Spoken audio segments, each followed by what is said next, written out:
Bienvenue à tous dans la collab en direct de la Japan. Aujourd'hui on se retrouve avec Negrito Senpai, un des membres très importants du collectif Manga Rap. Negrito Senpai, est-ce que tu peux te présenter en quelques mots? Moi c'est Negrito Senpai, rappeur manga. Tout simplement j'ai allié mes deux passions, le rap et les mangas. J'en fais des sons de tous les styles. Simple, efficace, passionné, c'est tout ce qu'on aime. Totalement. Un son pour l'intro? Tu vois quand Gear Force, Luffy il fait Gear Second? Gear Force. Force? Gear Force, quand il rebondit en fait. Quand il rebondit. Bang bang doman. Ok, bang doman. Tu vois le bruit du rebondissement, ça.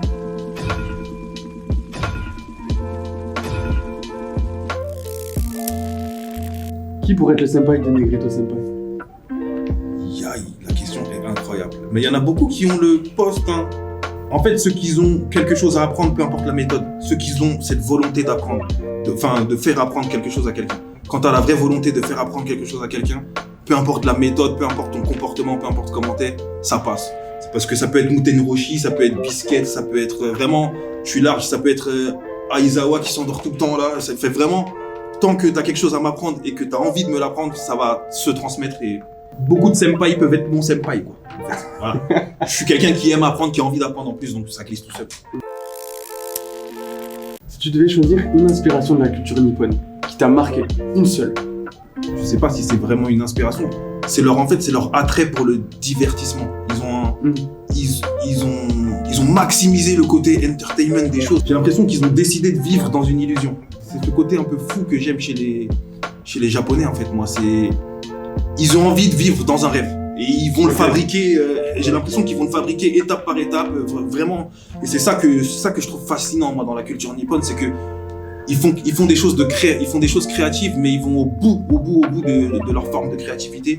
Et c'est ça, c'est leur approche de la créativité. En fait. Les Japonais, ils veulent uniquement te divertir. C'est-à-dire t'enlever de la réalité. C'est ce que je ressens à chaque fois quand je regarde des trucs japonais. Et c'est pour ça que, pour moi, ça passe au-dessus de même presque toutes les formes de divertissement. Pour moi, les Japonais, les Asiatiques, ils sont très très loin dans le divertissement. C'est les meilleurs. Voilà. Et toi, aujourd'hui, qu'est-ce qui t'enlève de la réalité? Les animés, et même plus que les animés, le rap. Vraiment, c'est ça qui me fait rentrer dans une bulle, vraiment, et qui me fait rentrer dans un monde dans ma tête. Genre, je rentre dans un monde, mais en restant dans ma tête. C'est vraiment fort, le rap, pour ça. Donc, rapper sur les animés, ça fait que ça y est, je m'envole, tu vois, je suis parti. J'avance, j'aime ce que je fais, je propose des choses que les gens aiment, les gens me donnent la force et je continue de faire. Vraiment, c'est un cercle vertueux, kiffant, donc continue. Je te demande de choisir le Hokage du rap français. Le Hokage du rap français, D-Ace. D-Ace? D-Ace, pourquoi? Parce que il a déjà fait beaucoup pour le rap manga, il sait tout faire.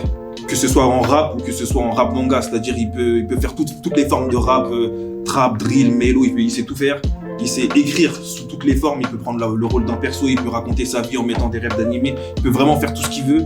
Et c'est vraiment en fait pour ses capacités. Pour ses capacités, je le place comme Hokage du rap manga. Tu vois.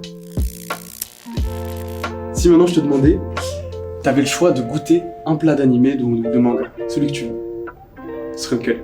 Les senzu. En fait, le fait que ça te répare, j'ai l'impression que ça te met trop bien. Genre, ouais. Et j'ai eu envie de goûter plein de fois quand je vois les senzu, je me dis, putain, c'est trop bien, j'ai envie de goûter, tu vois. Genre, moi, c'est les senzu.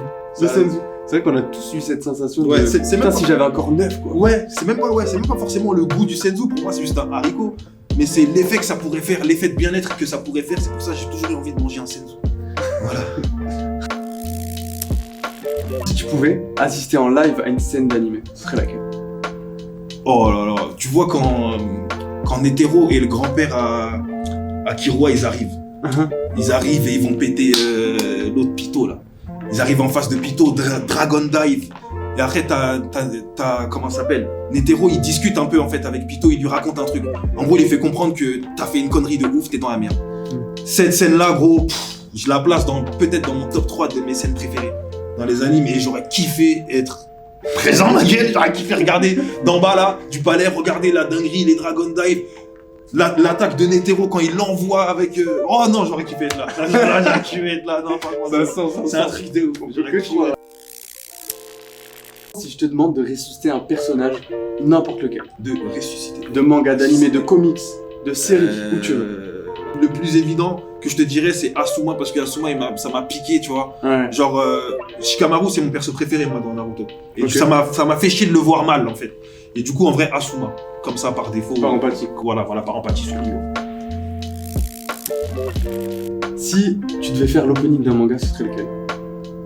Ouais, l'opening d'un manga, je sais pas. Franchement, propose-moi-en un, je le fais direct. franchement, c'est mortel le délire. Tu m'en N'importe proposes lequel. un, n'importe lequel. Si c'est un animé ou un... Bref, je le fais direct. Si tu devais nous citer une collab qui t'a marqué entre la culture geek et la culture street. Une collab qui m'a marqué. Ouais. Je sais pas si c'est vraiment culture street pour le coup, mais Célio. Tu vois, Célio, ils ont fait des collabs avec, tu sais, avec les vêtements, Ouais. le truc. Mais en fait, j'ai acheté beaucoup de trucs chez eux. Donc en vrai, peut-être c'est le truc qui m'a le plus marqué pour l'instant, tu vois. Donc c'est Léo avec. Donc ils en Célio, ont fait beaucoup, ouais. délire de vêtements. En fait, tous ceux qui se sont mis à faire des vêtements aux animés, je me suis buté à leur magasin et tout. Donc Ouais. en vrai, grosse force à vous et continuez les collabs. Je kiffe vos bails. T'as des actus encore? Après les vacances, là, il y a des nouveaux sons qui vont sortir en rafale pour promouvoir l'arrivée d'un projet.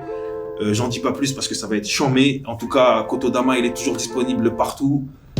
Seiyu, il est toujours disponible partout. Et Nakama de D-Ace aussi, qui vient de sortir et qui est disponible partout. Kai.